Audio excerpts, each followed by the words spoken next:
Hi everyone, I am Samir Ranjan Sahu and welcome to my channel Research Techniques, where you will get to know all the whats and hows of research. So, before going into anything, let me ask you something. Are you preparing your thesis? And is your thesis giving you a lot of tension, lot of stress? And that's not all. Is it that you are going to need a doctor before becoming a doctor, and are you worried that whether you will be able to complete your thesis within a time frame or not? So what I am going to do today is I will be taking away this tension, this worry, and throw it in the dustbin like this. Okay, how? Because today I will be telling you about writing thesis. But before we get into that, let's see what are the types, what are the parts of a thesis. Okay, the first part includes title, abstract and contents. Next one is introduction, literature, methods. Next it comes results and discussion, conclusion, acknowledgement, and the last it's references and appendices. Now I've already explained this in my previous videos, so I will not be getting into details. I will just give an overview. What is the title actually? Title is something that gives your work a definitive name. Okay, and once a reader sees your title, it should automatically able to indicate your type of work. Okay, and the title page in an abstract includes your name, your institution's affiliation and everything. Okay, next comes abstract. It is a summary of your work. Okay, next comes the contents, and I don't think that I need to explain anything about contents, because if you have read any book, and you must have read more than one book I think, so you automatically know what contents is. Okay, it is a description of which topic is in which page. And in reference to abstract, it also includes list of tables, figures, and everything. Okay, next comes this introduction. What is introduction? It is just a historical background, you can say, or simple, you can say a basic introduction, a basic background of your work, of your research. Okay, literature, it is as simple as that, whatever topic you have chosen to work on.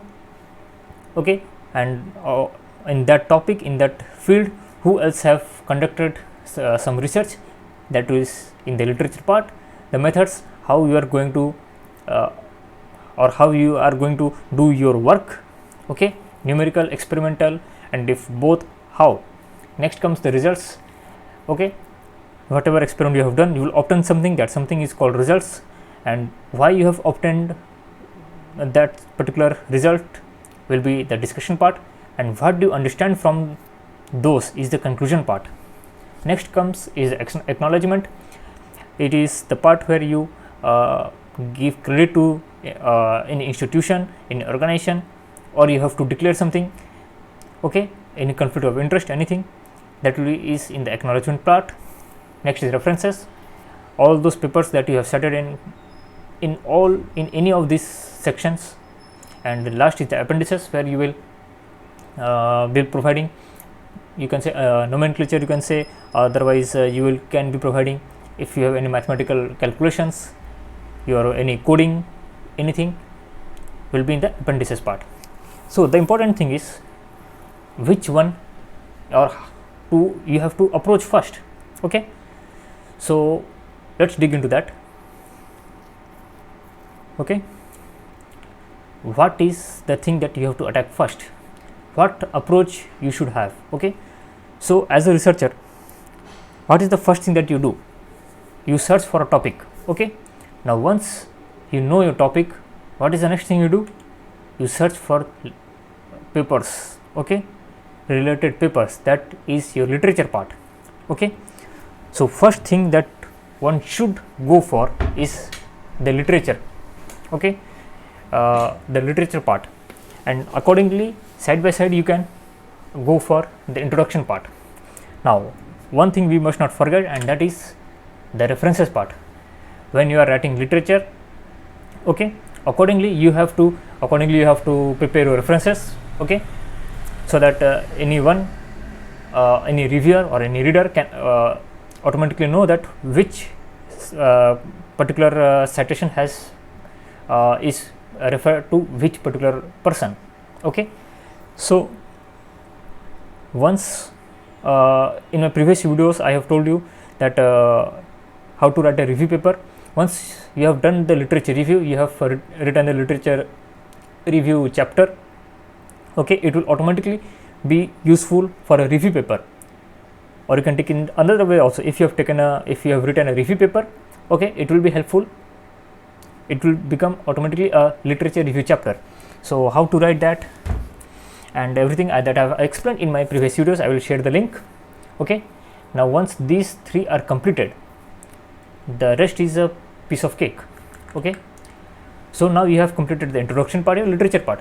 So once these two are complete, you automatically will know what method you want to use, okay.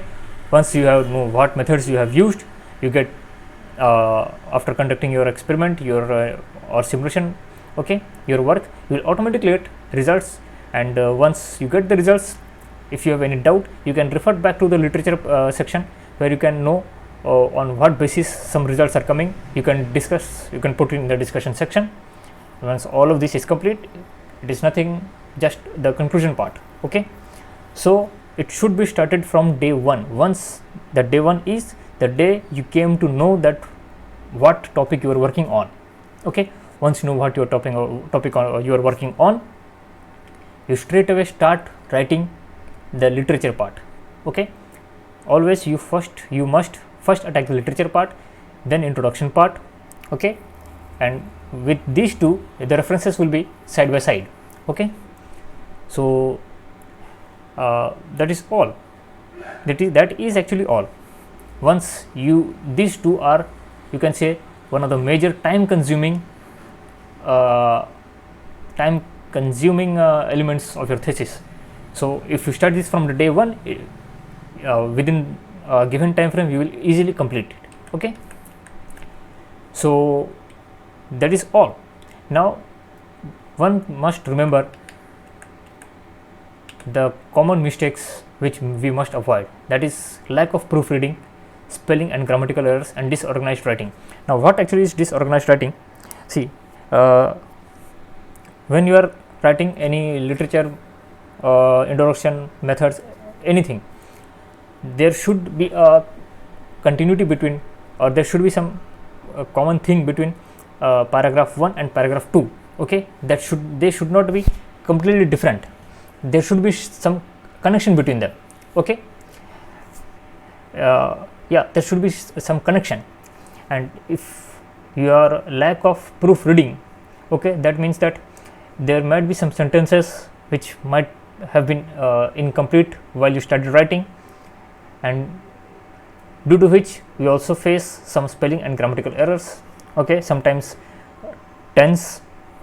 which tense we have to use, and that part also I have I have completed in my previous videos. I will share that link also, okay. The next comes is unnecessary information. So unnecessary information, lack of research, and last minute writing or last minute research.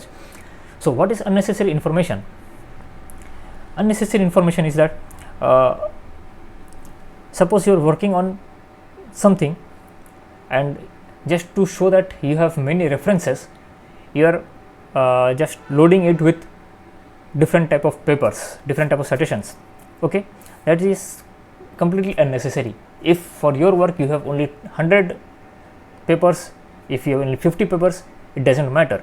What matters is you have to specify only the necessary information, okay. This may also happen because of lack of research, okay, because if you are not deep into your work, okay, you will just put whatever you want, okay, and that will create a negative impression. There is one more dangerous thing that we must avoid, that is the last minute writing or last minute research. Don't leave anything for the last minute, okay, because if you wait for, especially writing, Okay, if you are if you are conducting a last minute research, all your data will be disorganized. Okay, you will be very, your mind will become a very chaotic environment. Okay, and if you are waiting for last minute to write, all these whatever the top other 5 errors, the other 5 mistakes will definitely happen, if will definitely and definitely happen. Okay, now last but not the least, plagiarism. Never ever copy paste directly from anything. Okay, if you read something, you understand something, you write it in your own words. Okay, I've always said you have to invest either time or money. If you have time, invest it in that way. If you have money, there are lots of people available, freelancers who will write for you. Okay, so you have to invest there. Okay, but never ever copy paste directly. Plagiarism is a very very serious offense, and there have been instances where due to high level of plagiarism, okay, the papers, the thesis, the degrees have been retracted. Okay, so don't take plagiarism as a joke. Okay, so that will be all for today. I hope this helps you in writing your thesis, and I wish best of luck to all of you so that you can complete your thesis work within the given time frame. And if you have any doubt, you are free to ask me in the comment section. Okay, so we will meet you next week. Thanks, and stay tuned for more Hearts and House of Research.